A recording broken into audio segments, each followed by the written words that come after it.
invitarte a que puedas ir a la palabra de Dios, al capítulo 6 del libro de los Hechos.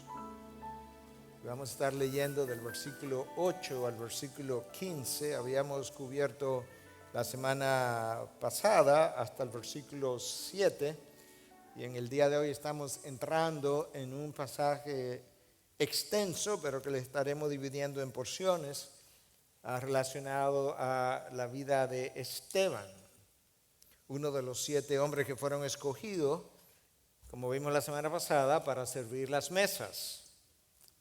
Y mi mensaje esta mañana tiene un título muy peculiar y es: la gracia de Dios en uno provoca celos en el otro.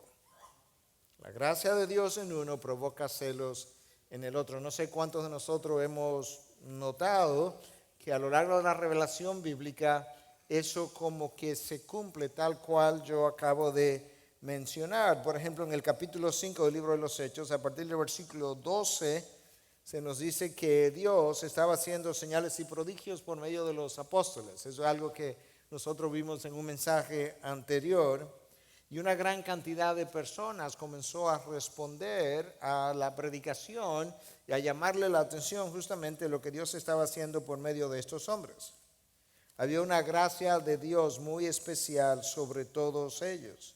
La gracia de Dios estaba visitando a los apóstoles y visitando a la comunidad. Y el próximo comentario que nosotros leemos en el versículo 17 de ese capítulo dice: pero levantándose el sumo sacerdote y todos los que estaban con él, es decir, la secta de los saduceos, se llenaron de celo y les echaron mano a los apóstoles y los pusieron en una cárcel pública. Si tú sigues leyendo y te adelantas al texto que nosotros tenemos por delante y llegas al capítulo 13, tú encuentras algo similar. Dios tiene su gracia sobre Pablo, sobre Bernabé. Ellos están predicando, la gente se está convirtiendo, está prestando atención a estos hombres. Y cuando tú llegas a los versículos 44 y 45 del capítulo 13, tú lees lo siguiente: el siguiente día de reposo, casi toda la ciudad se reunió para oír la palabra de Dios. ¿Te das cuenta cómo la gracia de Dios está con nuestros hombres? Casi toda la ciudad, eso es mucha gente, se reunió en el día de reposo, en el día en que la gente acostumbraba a oír la ley leída, para oír a Pablo y a Bernabé. Pero, esos peros son importantes, pero cuando los judíos vieron la muchedumbre fue el problema, se llenaron de celo y blasfemando contradecían lo que Pablo decía. Y tú tienes otra vez la gracia de Dios en uno provoca celos en el otro. Tú ves eso más tempranamente cuando tú abres la Biblia, en el primer libro de la Biblia, en el libro del Génesis, capítulo 30, tú lees lo siguiente, versículo 1. Pero viendo Raquel, una de las esposas de Jacob, que ella no daba hijos a Jacob, tuvo celos de su hermana y dijo a Jacob: dame hijos o si no, me muero. Y Dios le dio hijo y se murió en un parto. No en el primero, pero así ocurrió. La gracia de Dios en las demás esposas de Jacob produjo celos en Raquel.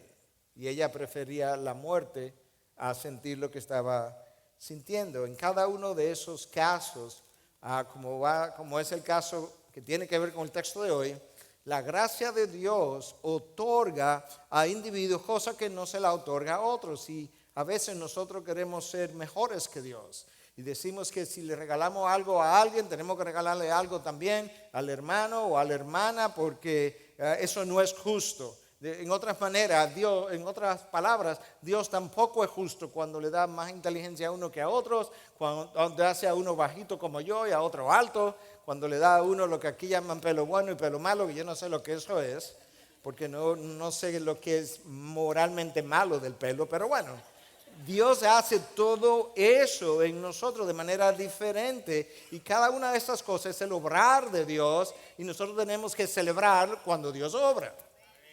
Y entonces tú ves en la palabra de Dios la misma cosa, que los dones y talentos y la gracia de Dios en uno provoca celos en otro. Eso es lo que tú vas a ver en Esteban, un hombre que Dios ha tocado, que Dios ha llenado de gracia. Y aquí hay gente que se está levantando contra él. Hay una oposición.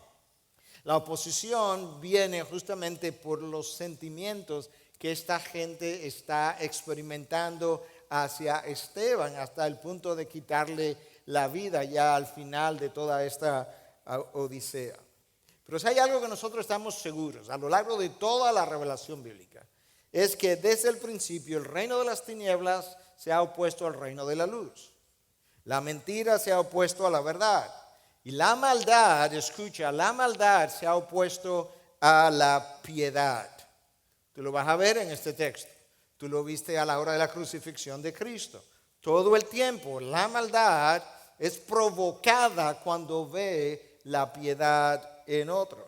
Y eso fue cierto en el jardín del Edén, cuando hubo una lucha del reino de las tinieblas contra el reino de la luz. Eso fue cierto en el desierto, cuando Cristo fue tentado por el reino de las tinieblas. Eso fue cierto a la hora de juzgar a Esteban. Nuestro texto hoy comienza en el versículo 8 del capítulo 6 del libro de los Hechos y comienza con la letra I. Eso es una conjunción.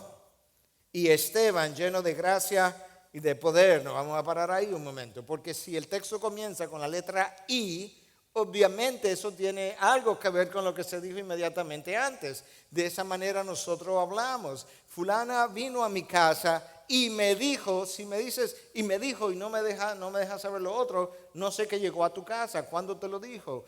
Por teléfono, en una carta. De manera que el I me dice, ok, devuélvete. Revisa lo que se dijo, porque esto es una añadidura. Y entonces lo que está dicho en el texto anterior, que también es continuación de lo que viene de arriba, dice lo siguiente: y la palabra de Dios crecía, y el número de los discípulos se multiplicaba en gran manera en Jerusalén, y muchos de los sacerdotes obedecían a la fe.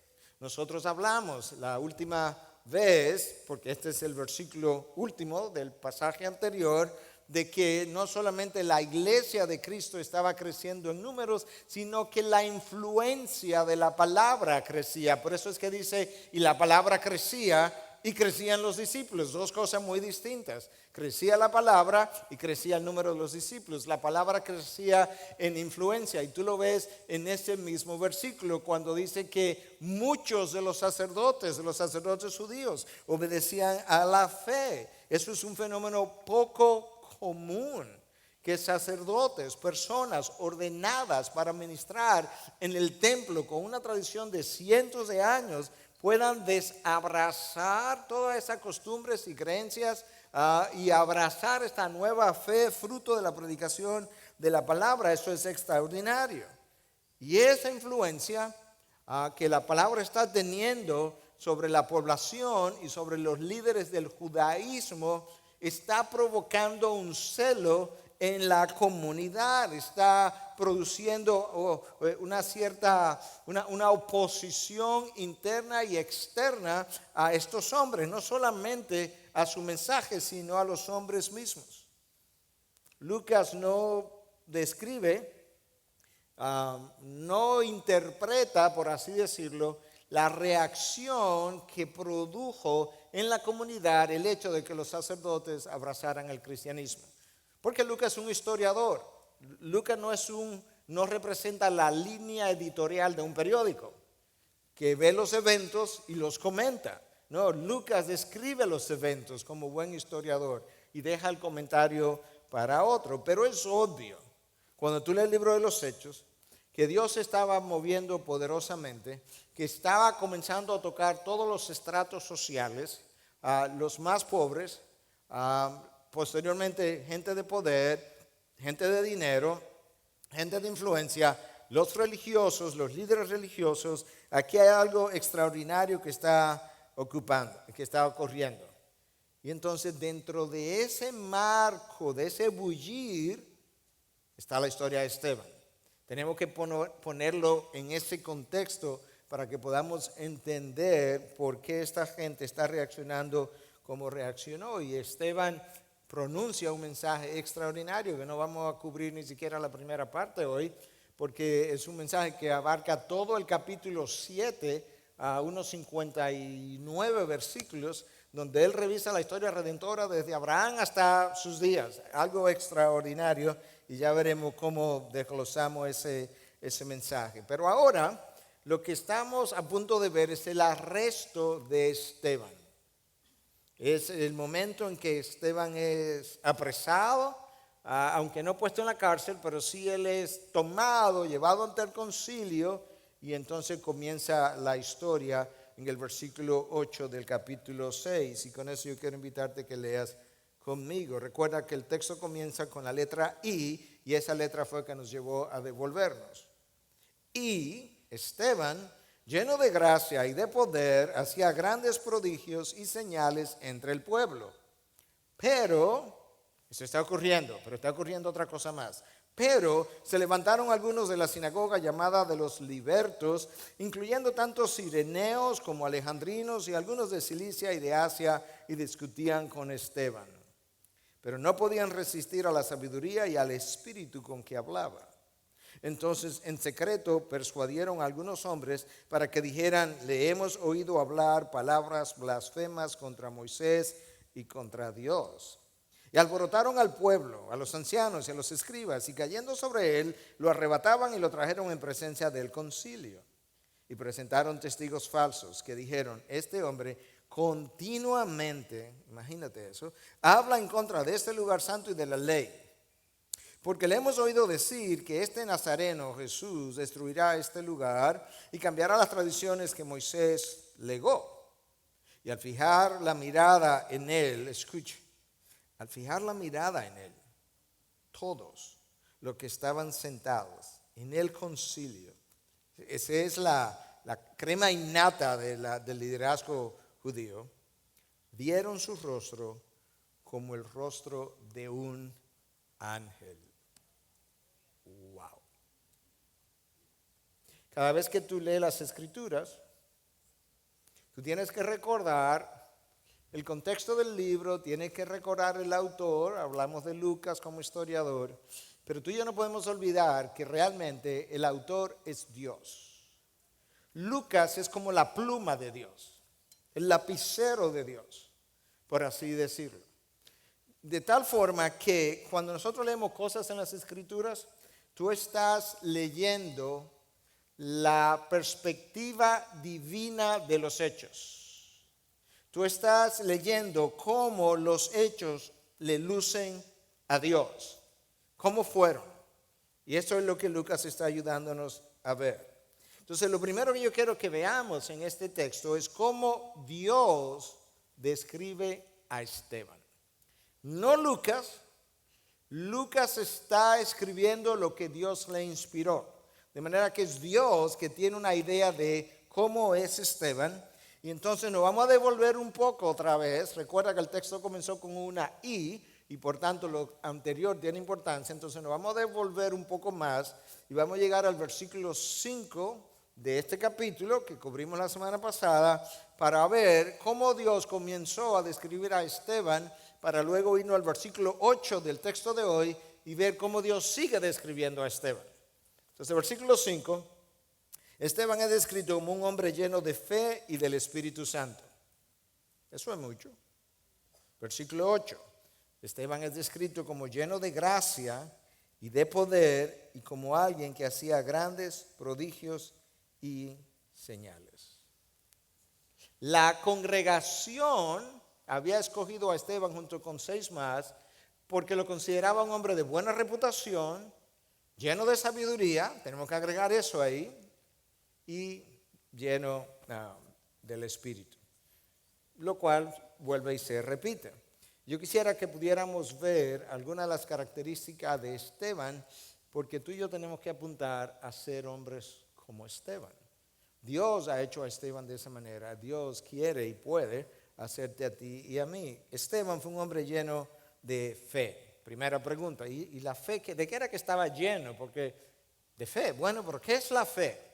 Bueno, la palabra interpreta la palabra. El autor de Hebreos dice en el capítulo 11, versículo 1, que la fe es la certeza de lo que se espera, la convicción de lo que no se ve. De manera que fe es creer algo que tú no has visto todavía. Pero más que creer algo que tú no has visto, es creer en alguien que tú no has visto, que ha hecho promesas acerca de cosas que tampoco tú has visto. Pero la fe está en el alguien más que en el algo, y ese alguien es Dios. Sin lugar a duda, cada creyente, si tú eres creyente, en esta audiencia hay una gama de gente de fe. Hay gente de fe y hay gente de fe y hay gente de fe y hay gente de fe. Esa es la realidad. Tú lo ves en la palabra de Dios también. Si tú eres creyente, tienes fe. Pero no todo el mundo exhibe el mismo grado de fe. Los discípulos fueron descritos por Cristo como hombres de poca fe. De manera que tenían fe, pero poca. Esteban y Bernabé son descritos como hombres de fe, llenos de fe. Ahí hay una gran diferencia entre hombres de poca fe y hombres llenos de fe. La pregunta es, ¿qué establece la diferencia? ¿Qué estableció la diferencia entre los discípulos en un momento dado y estos dos hombres, y la diferencia entre un creyente aquí y otro creyente allí? Escucha, mientras más grande es el Dios que tú conoces, mayor es el grado de fe o de confianza que depositas en Él. Llévate eso para tu casa, porque tú y yo necesitamos ver a Dios mucho más grande. Es ahí donde comienza. Mientras más grande es ese Dios, mientras más le conoce, más grande le ve. Mientras más grande le ve, más confianza depositas en Él. Por eso decía que la fe no es certeza en algo, sino en alguien. Y en particular, fe es confianza en el carácter de Dios. Fe no es creer que lo que yo quiero que ocurra va a ocurrir. No. Eso es deseo. Fe es creer que verdaderamente Dios está en control de cada circunstancia que ocurre en mi vida, cada segundo, cada molécula, cada átomo del universo que se mueve está bajo el control de Dios, independientemente de si las circunstancias resultan a mi favor o no. Independientemente que Cristo resulte en la cruz o sin cruz, Jesús exhibió el mismo grado de fe en su Padre. Independientemente de que Esteban resulte apedreado o liberado, él mantuvo su fe. Fe no es confianza en el carácter de Dios siempre y cuando las cosas vayan a mi favor. El viento puede ir completamente en contra mía y yo debo tener el mismo grado de fe, porque es confianza en el carácter de Dios y no en las circunstancias y como ellas van. ¿Estamos conmigo? Algunos están. La única forma de creer de esa manera es llegando a poseer una convicción de que nuestro Dios es soberano, infinitamente y benevolente completamente. En otras palabras, ciertamente Dios es soberano para hacer todo cuanto Él quiera, sin pedir permiso.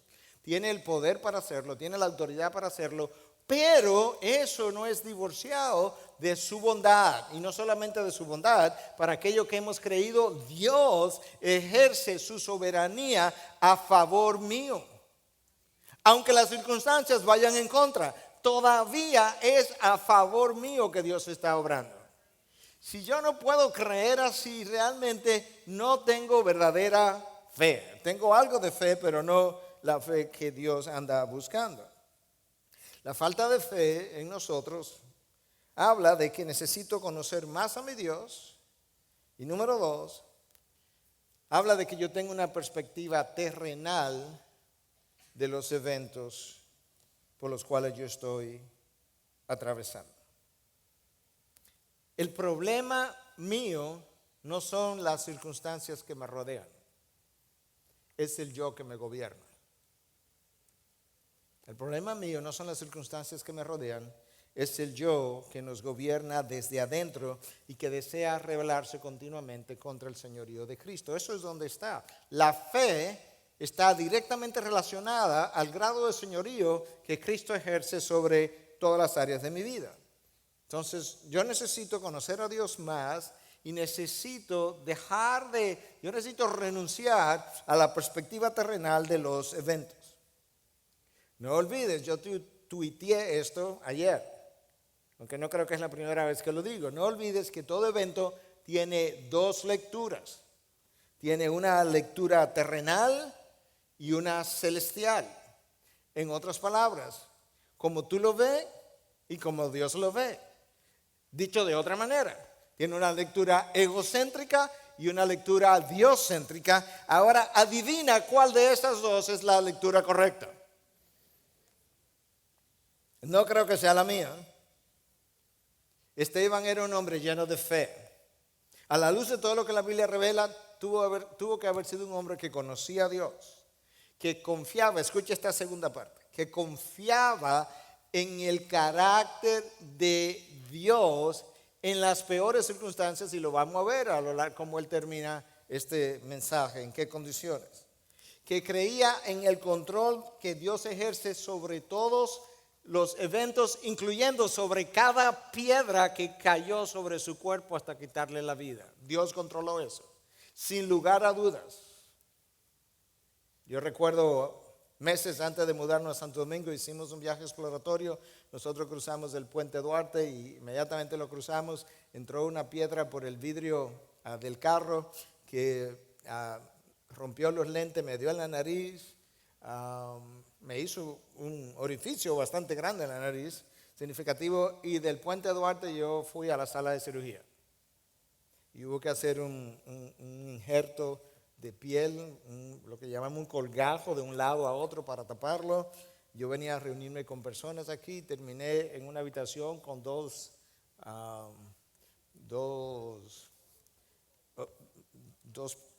pachos no es la palabra, pero dos tubos de gasas de mi nariz colgando casi por toda una semana para que no sangrara, y no pude reunirme con nadie.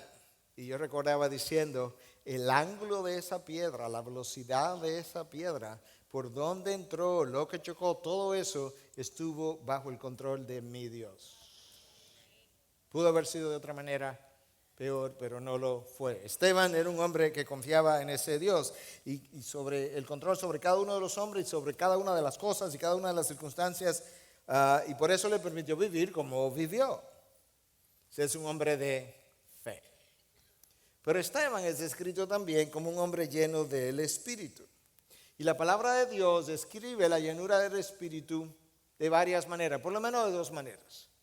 Describe la llenura del Espíritu, por un lado, como un fenómeno intermitente, algo que ocurre ahora y puede ocurrir la semana que viene otra vez sobre la misma persona. Por ejemplo, el día de Pentecostés, todos los que estaban presentes, Pedro estaba ahí, fueron llenos del Espíritu. Capítulo 2. Tú te mueves al capítulo 4, versículo 31, y se vuelve a mencionar que los discípulos fueron llenos del Espíritu. Ahí está Pedro. Y luego tú sigues caminando un poco más adelante y encuentras que Pedro fue lleno del Espíritu otra vez. ¿Cuántas veces que van a llenar a Pedro? Todas las veces que él necesite ser lleno del Espíritu para llevar a cabo la obra que Dios le asignó. Entonces, esa es una manera. Pero la palabra de Dios describe la llenura del Espíritu también de una segunda manera. Nota como en el primer caso se dice que Pedro u otros fueron llenos del Espíritu. Fueron. De Esteban se dice que él era, no que fue, un hombre lleno del Espíritu. De manera que la otra forma como la palabra habla de la llenura del Espíritu es como un estado más o menos permanente de llenura de Espíritu con el que algunos de los hijos de Dios han vivido. Y la llenura del Espíritu es básicamente estar bajo el control del Espíritu. Básicamente eso no es más complicado de eso. Por tanto, algunos hombres como Esteban parecen haber vivido bajo el control del Espíritu. No simplemente que tuvieron momentos especiales para llevar a cabo la tarea que Dios le había asignado, sino que su modo de vivencia era una llenura del Espíritu. Estar bajo el control del Espíritu, lo único que requiere es ceder el señorío a Cristo en todas las áreas de tu vida. Pastor, usted lo dice así tan fácil, que es lo único que se requiere. Yo no dije que era fácil, sino que era lo único. Pero es lo único que se requiere. Tan pronto tú cedes el señorío de Cristo, el señorío de tu vida a Cristo en todas las áreas, tú pasas a estar bajo el control del Espíritu. Lo que se opone a la llenura del Espíritu es mi autosuficiencia, es mi orgullo, es mi rebelión, el control que yo quiero tener de las cosas. Eso se opone a la llenura del Espíritu. La llenura debe ser más natural. Lo que es la lucha es el yo con el que yo batallo. Donald McClough es un autor, teólogo poco conocido, pero él escribe de una manera muy, diría en inglés, insightful, con mucha penetración, mucho entendimiento. Y sobre este pasaje y este Esteban lleno del Espíritu, él dice lo siguiente: esto no es una descripción de algo instantáneo y momentáneo, sino de una condición permanente. Aquí está un hombre, Esteban, que nunca decayó, que nunca declinó y que nunca se apartó. Él permaneció habitualmente lleno del Espíritu. Todo su carácter, sus relaciones, sus emociones, sus ambiciones, sus reacciones permanecieron bajo el control del Espíritu. Piensa en esto y no lo olvides, porque cuando lleguemos al apedramiento de Esteban y cómo él muere, tú vas a ver que ciertamente sus relaciones, sus emociones, sus ambiciones, sus reacciones permanecieron bajo el control del Espíritu. McClough agrega, ese es el ideal cristiano, pero no puede ser conseguido por ninguna experiencia singular, no es un evento que te lo da.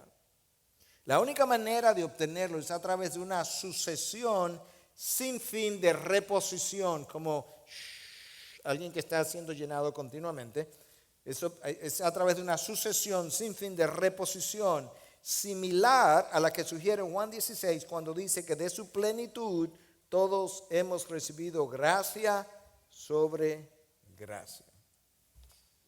Nuestra sumisión o falta de sumisión está directamente relacionada a la llenura del Espíritu o al control que el Espíritu ejerce sobre nosotros. Esteban era un hombre bajo ese control del Espíritu. Entonces ahora todo eso es del versículo 5.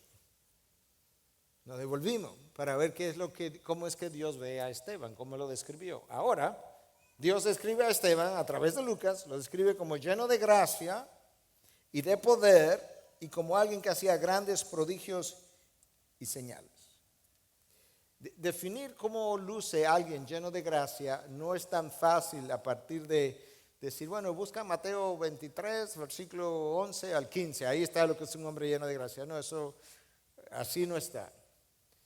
Pero la palabra interpreta la palabra, y cuando tú lees los pasajes bíblicos, es obvio, revisando la vida de Jesús, revisando la vida de Pablo, revisando pasajes que hablan de lo que la gracia hace, cómo luce un hombre lleno de gracia, y tú vas a ver a Esteban aquí y más adelante cómo luce ese hombre. Pero básicamente, a la luz de los otros pasajes, un hombre lleno de gracia es un hombre humilde, es un hombre manso y por tanto no contencioso. El espíritu de contienda es contrario al Evangelio y todavía mucho más contrario al efecto que el Evangelio debe producir en nosotros.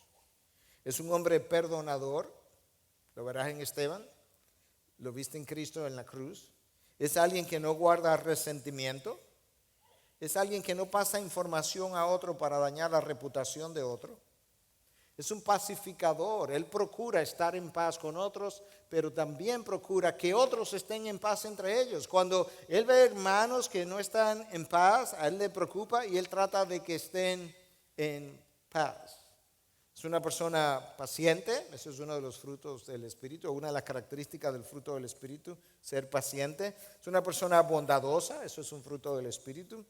Un hombre capaz de amar incondicionalmente, eso es un fruto del Espíritu, amor, gozo, paz. Es un hombre que vive en gozo, vive el gozo del Señor. Un cristiano no gozoso y quejumbroso es una contradicción con lo que es el Evangelio y lo que el Evangelio ha traído. Por tanto, un hombre lleno de gracia es un hombre con contentamiento. Hay una ausencia de quejas en un Pablo, en un Bernabé, en un Cristo. Esos fueron hombres llenos de gracia. Cristo es el ejemplo por excelencia. Los dos, Pablo y Bernabé, Esteban, fueron llenos de Cristo porque Él vino como de su abundancia fuimos todos, recibimos todos gracia sobre gracia. Es una persona leal a los demás y es una persona que lidia con el pecado del otro con bondad, como veremos en Esteban. Ahí tú tienes una persona llena de gracia, de forma que eso explica por qué él pudo no solamente vivir como vivió, pero morir como murió. Para nuestro Dios es tan importante como yo vivo como yo muero. Literalmente, y tú puedes ver eso en Cristo, cómo Cristo vivió y Él murió como vivió. Cómo murió Pablo, no tenemos los últimos días de Pablo, literalmente, pero tenemos las últimas palabras de Pablo en la segunda carta a Timoteo, cuando él dice, ya yo estoy listo para ser derramado como una ofrenda de libación. La tenemos en Filipenses, cuando él dice, me da lo mismo que yo viva o que muera, yo solamente tengo una preocupación, exaltar a Cristo, ya sea por vida o por muerte, eso es lo único que quiero hacer. Y Esteban entonces hacía grandes señales y prodigios, dice el texto. Dios estaba haciendo milagros. Las mismas palabras, señales y prodigios, que son usadas, esas dos palabras, para hablar de lo que los apóstoles hacían, Esteban estaba haciendo. Por eso algunos dicen, quizá él debe ser considerado como uno de los apóstoles. Las mismas palabras que son usadas para Cristo haciendo milagros, señales y prodigios, son usadas para Esteban. De manera que Dios está usando a Esteban grandemente. Entonces ya tenemos una idea de cómo Dios describió a Esteban. Ahora yo quiero que veamos el debate entre Esteban y los opositores, miembros de la sinagoga. A pesar de que Esteban poseía todas esas características, a pesar de Esteban ser un hombre de fe, de gracia, bondadoso, humilde, manso, no contencioso, el texto me deja saber que habían otros hombres completamente diferentes a Esteban. Pero, versículo 9, ahí está el pero, se levantaron, Esteban era así, pero se levantaron algunos de la sinagoga llamada de los libertos, incluyendo tanto cireneos como alejandrinos y algunos de Cilicia y de Asia, y discutían con Esteban. Entonces el texto me está diciendo, estos otros hombres son diferentes. Pertenecen a la sinagoga de los libertos y parece ser, o sin parece, la palabra ahí en el original es libertinos, pero no liberales en ese sentido, sino gente que había sido, judíos que habían sido esclavizados y habían sido ahora liberados, estaban libres y parece que se estaban reuniendo en esta sinagoga. Esto correspondería a judíos helenistas, donde el griego era su lengua principal y sobre todo porque también ellos se estaban reuniendo con gente de trasfondo gentil o que por lo menos habían venido de ciudades gentiles. Ahí está Alejandría, Cilicia, de Asia y de Cirene. Allí se congregaban en la sinagoga. La sinagoga, a pesar de que en Jerusalén estaba el templo todavía funcionando, algunos han dicho, pero ¿para qué tener sinagoga? Bueno, porque la sinagoga no funcionaba igual que el templo. El templo era para ir el día de reposo, ofrecer sacrificios. Tú no ofrecías sacrificios en las sinagogas, tú estudiabas la Torá. Los niños iban a ser alfabetizados, funcionaban como las escuelas y los colegios, y para enseñarle la Torá también. La sinagoga servían también como centros comunitarios, como una especie de centro cultural. Ocupaba un lugar central en la vida de la comunidad judía. Entonces a esa sinagoga acudían judíos helenistas aparentemente, y de ese grupo es que se levantan. Entonces ahora el texto nos dice que entraron en debate, discutían con Esteban. Qué bueno que Lucas lo pone de esa manera y no dice que Esteban discutía con ellos, sino que ellos discutían con Esteban. Pero, versículo 10, ahora comienza a salir hacia afuera de Esteban lo que Esteban era adentro. Pero no podían resistir a la sabiduría y al espíritu con que hablaba. Tú notaste que la palabra espíritu está con E mayúscula. O sea, no podían resistir, no al espíritu de Esteban. Aquí lo que está diciendo es que el Espíritu de Dios estaba hablando por medio de Esteban. Con razón no lo podían resistir. Y que entonces ellos tampoco podían resistir la sabiduría, el grado de sabiduría con el que Esteban estaba hablando. Esa sabiduría era el fruto de esa llenura. Recuerda que sabiduría no es lo mismo que conocimiento. Conocimiento es información y la información puede ser útil. Pero yo puedo tener mucha información y nada de sabiduría. Esas dos cosas son muy diferentes. La sabiduría me permite discernir, con el conocimiento que tengo, discernir la verdad del error. Me permite aplicar el conocimiento que tengo a las circunstancias de la vida. Puedo ver las circunstancias, puedo oír problemas, tengo conocimiento de la palabra y de alguna manera yo tomo la palabra de aquí, de allí, de allá, la puedo ordenar para aplicarla a ese problema. Es la habilidad muchas veces de saber cuándo hablar y cuándo callar. Yo creo que es uno de los más grandes problemas en el ser humano, que muchas veces habla de más. Y usualmente cuando yo quiero hablar, debo callar. Y cuando quiero callar, usualmente debo hablar. La habilidad de saber cuándo ya dije lo suficiente, cuándo no debo decir absolutamente nada, es parte de la sabiduría. La habilidad de discernir las intenciones de mi opositor. Tú puedes tener un opositor y tú puedes discernir las intenciones y por tanto saber que lo mejor es callar. Porque quizá la intención es dividir, quizá la intención es destructiva. A veces la habilidad de aconsejar conforme a la revelación de Dios y no lo que nosotros vemos. Dicho en otras palabras, sabiduría es ver la vida como Dios la ve. Esa doble lectura que tiene en cada evento, la habilidad de ver por encima del sol, como dice la canción de Jonathan Jerez que compuso recientemente. Es la habilidad de darle el espíritu que da el Espíritu de Dios que ilumina la mente que tú tienes para entender y recordar la palabra de Dios para luego aplicarla. Muchas veces es que no he recordado la palabra en las circunstancias que estoy presente, que tengo presente. Luego tampoco sé cómo esa palabra que recordé quizás cómo se aplica. La habilidad de hacer esas cosas es sabiduría. Ellos no podían resistir la sabiduría de Esteban y tampoco podían resistir el espíritu con el que él hablaba. Por tanto, el espíritu que hablaba por medio de Esteban daba el poder de convencimiento y de convicción a los que estaban escuchando las palabras de Esteban.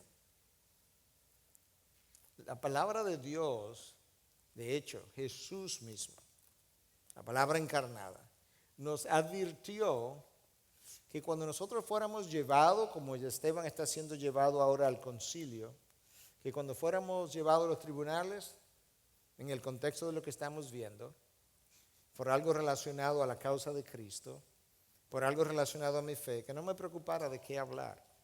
Escucha cómo Lucas, el mismo que escribió el libro de los Hechos, escribió el Evangelio de Lucas, en el capítulo 12, versículo 11 al 12, nosotros leemos lo siguiente.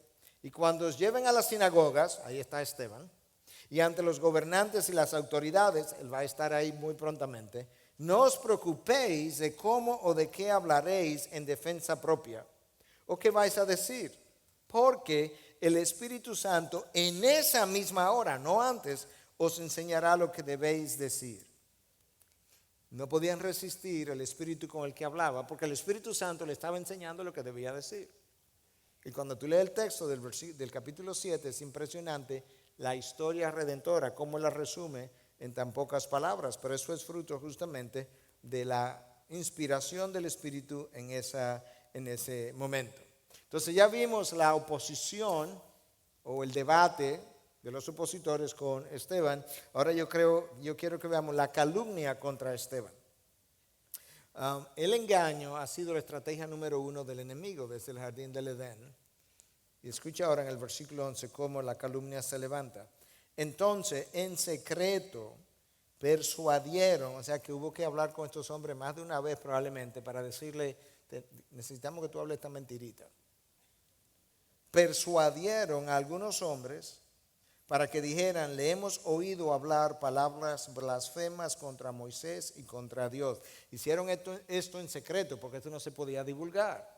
Tuvieron que persuadirlo, tuvieron que hablar con ellos, probablemente más de una vez. Gente malvada persuadió a otros también malvados para acusar a la piedad de Esteban de haber hecho algo malvado.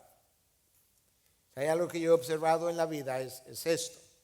Corazones pecaminosos creen el pecado que otros corazones pecaminosos dicen que corazones piadosos han cometido.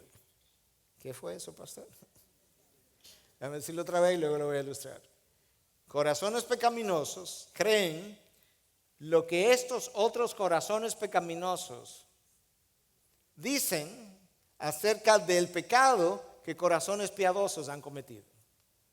En otras palabras, estos hombres malvados fueron y persuadieron a otros malvados también de que Esteban estaba cometiendo una maldad. Ellos al final de la persuasión creyeron lo que los primeros hombres malvados dijeron y creyeron que Esteban, un hombre piadoso, había cometido maldad. ¿Lo vieron ahora? Ok. Entonces estos judíos helenistas con corazones malvados fueron los que se levantaron y dijeron que Esteban hablaba palabras blasfemas contra Moisés y contra Dios. Como paréntesis, hermano, nuestro corazón pecaminoso es muy rápido en creer el pecado que otros te cuentan acerca de otros. Vete al paso. Porque frecuentemente las cosas no son exactamente como te la contaron, ni exactamente como la oyeron quienes te la contaron. Pero nuestro corazón pecaminoso rápidamente como que cree, le es difícil creer la piedad del otro, pero el pecado del otro, eso es sumamente rápido. Y yo creo que es porque el corazón juzga por su condición. El corazón es pecaminoso, cree rápidamente el pecado de otro. Vayamos al paso. Esta gente eventualmente se levantó contra Moisés y dijo que él estaba blasfemando, se levantó contra Esteban, dijo que estaba blasfemando contra Moisés. Probablemente eso era una alusión a algo que Esteban dijo en cuanto a la ley, que no nos puede dar salvación, quizás en cuanto al rol de la ley hasta que Cristo vino, pero ya Cristo vino, probablemente tenía algo que ver con eso. Que blasfemaba contra Dios, probablemente tenía que ver con algo relacionado al templo, que de hecho está un poco más abajo. Esa relación. De manera que eso es lo que ellos están escuchando de Esteban. Esteban está haciendo una explicación de toda la teología bíblica de principio a fin. Le está explicando el rol de Cristo en esa historia. Y ellos interpretan eso como que él está hablando contra Moisés y contra Dios. Escucha lo que dice el versículo 12, porque las cosas se empeoran. Entonces alborotaron al pueblo, a los ancianos, a los escribas, y cayendo sobre él, lo arrebataron y lo trajeron en presencia del concilio y presentaron testigos falsos que dijeron, este hombre continuamente, oye esa palabra, continuamente, es como que él no para de hacer esto, habla en contra de este lugar santo, ahí está el templo. ¿Se acuerdan lo que dijimos? Que blasfemar contra Dios probablemente estaba relacionado al templo. Ahora es que él está hablando contra este lugar santo y de la ley, en contra de la ley. Ahí está Moisés. Porque le hemos oído decir que este Nazareno, Jesús, destruirá este lugar y cambiará las tradiciones que Moisés nos legó. Las cosas empeoraron, porque primero ellos fueron y convencieron a algunos hombres, algunos. Pero ahora termina alborotando al pueblo entero, a los ancianos, a los escribas, quienes están tan alborotados que el texto dice que lo arrebataron, a alguien se lo quitaron y lo trajeron frente al concilio. La oposición ha ido creciendo. Cuando estábamos en el capítulo 4, en el versículo 17 y 21 hubo advertencias en contra de los discípulos. Advertencias nada. Tú avanzas un poco más, en 5:40 ahora los discípulos son azotados. pasamos de la advertencia al azote. Y ahora, todavía no hemos llegado ahí, llegamos a la muerte de Esteban. De la advertencia a los azotes, a la muerte de Esteban. La pregunta sería, otra vez, ¿por qué es que los hijos de Dios parecen ser como que lo que más sufren? Esa era la pregunta de Job. Y sus amigos con una pésima teología le decían a Job, es que tú tienes que haber pecado, porque es que nadie sufre como tú estás sufriendo a menos que haya pecado. No sé qué dirían de Jesús. ¿Por qué es que los hijos de Dios sufren? Déjame citarte varias personas. C.S. Lewis decía con relación a esta pregunta, ¿por qué no? Ellos son los únicos que lo pueden soportar. Oswald Chambers, en su libro Christian Disciplines o Disciplinas Cristianas, dice, escucha, el sufrimiento es la herencia del malo, del que se arrepiente y del Hijo de Dios. Cada uno termina en su cruz. El ladrón malo fue crucificado, el ladrón arrepentido fue crucificado y el Hijo de Dios fue crucificado. El sufrimiento es la herencia del malo, del que se arrepiente y del Hijo de Dios. Cada uno termina en su cruz. El ladrón malo fue crucificado, el ladrón arrepentido fue crucificado y el Hijo de Dios fue crucificado. Por medio de estas señales conocemos la amplia distribución del sufrimiento. Agustín decía, Dios tuvo un hijo en la tierra sin pecado, pero ninguno sin sufrimiento. Dios tuvo un hijo en la tierra sin pecado, pero ninguno sin sufrimiento. Yo creo que estas ideas de estos autores nos ayudan a procesar la experiencia del dolor. Avanzamos. Versículo 13, los acusadores decían, este hombre continuamente habla en contra de este lugar santo y de la ley. Porque le hemos oído decir que este Nazareno Jesús destruirá este lugar. Bueno, Jesús dijo una vez, en otro contexto, destruir este templo, pero se refería a su cuerpo, y lo reconstruiré en 3 días. Y ellos, refiriéndose a su resurrección, y ellos se ofendieron en esa ocasión. Juan 2 habla de eso. Jesús estaba hablando justamente de su muerte y su resurrección. Ellos le contestaron que había tomado años construir el templo. Literalmente 46 años tomó construir ese templo. ¿Y tú lo vas a reedificar en 3 días? Bueno, parece que en la historia redentora, Esteban mencionó algo de eso, y ahí vuelven ellos diciendo que él está hablando de este Jesús que dijo que iba a destruir el templo, a este lugar santo, y que iba a destruir las tradiciones de Moisés. Al final de la historia, al final del día, como dicen, hay una expresión en inglés que dice, at the end of the day, al final del día, la razón por la que ellos construyeron todas estas mentiras, como por definición la palabra mentira dice, no es porque era verdad, en lo más mínimo, ellos sabían que era mentira. La razón por la que ellos construyeron toda esta mentira es porque no querían creer. Y yo creo que nosotros hacemos cosas así. Cuando la palabra de Dios nos promete cosas relacionadas al carácter de Dios, y nosotros estamos pasando por una tribulación, tendemos a no creer lo que Dios ha dicho, simplemente porque no queremos creer que ese Dios así descrito me puede tener en esta circunstancia. Entonces, como no queremos creer, rechazamos lo que Dios ha dicho. Eso es exactamente lo que esta gente ha hecho. Ellos no querían creer y por tanto, a pesar de que no podían resistir el espíritu con el que hablaba Esteban, terminaron rechazando lo que decía. Y escucha entonces cómo esta porción del texto termina en el versículo 15. Y al fijar la mirada en él, todos los que estaban sentados en el concilio, aquí está el concilio, aquí está Esteban, todos fijaron la mirada en él. En la persona que ellos están a punto de apedrear, le fijaron la mirada. Dios dice que ellos vieron su rostro como el rostro de un ángel. ¿Tú pensarías que eso detendría las manos pero no. Por eso es que Esteban le va a decir más adelante, ustedes me van a apedrear, como apedrearon a todos vuestros antepasados. Dime uno que ustedes no hayan apedreado. Pero vieron el rostro como de un ángel. Eso nos recuerda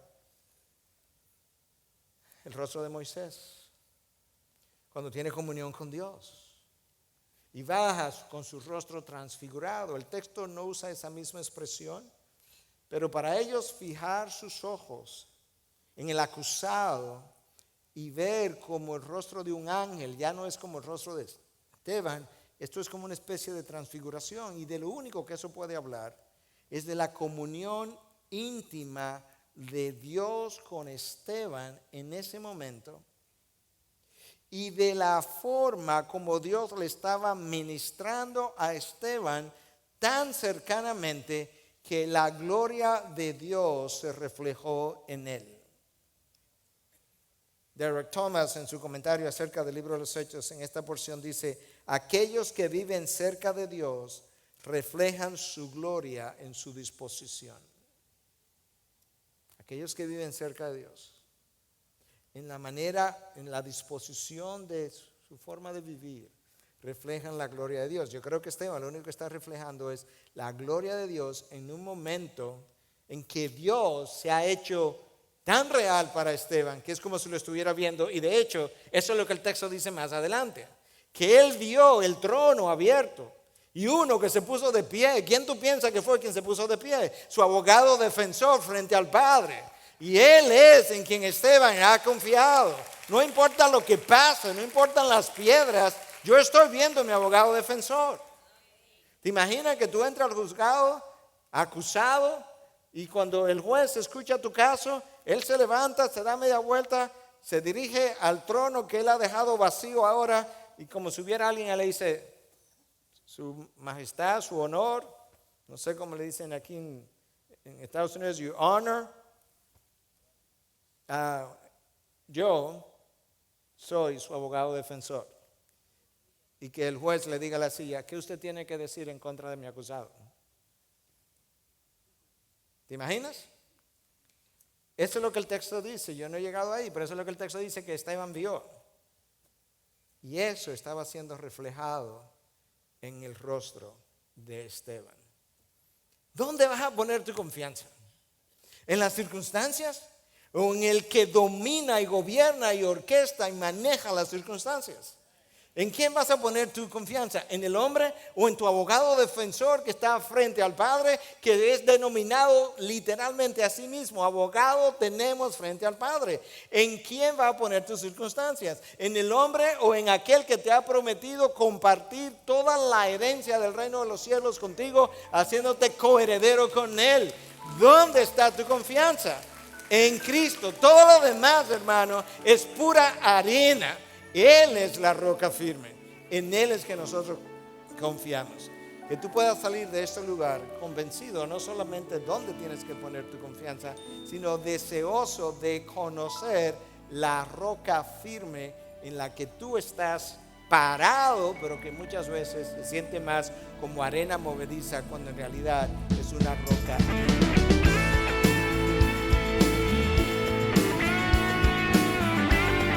Esta es una producción que llega hasta ustedes gracias a los aportes de individuos y empresas comprometidos con la defensa de la fe. Para más información, preguntas y comentarios, visite nuestra página de internet www.integridadysabiduría.org. En esta página encontrará información sobre la producción de este y otros recursos que ponemos a su disposición, como también las formas en las que usted puede contribuir con la producción de programas como estos.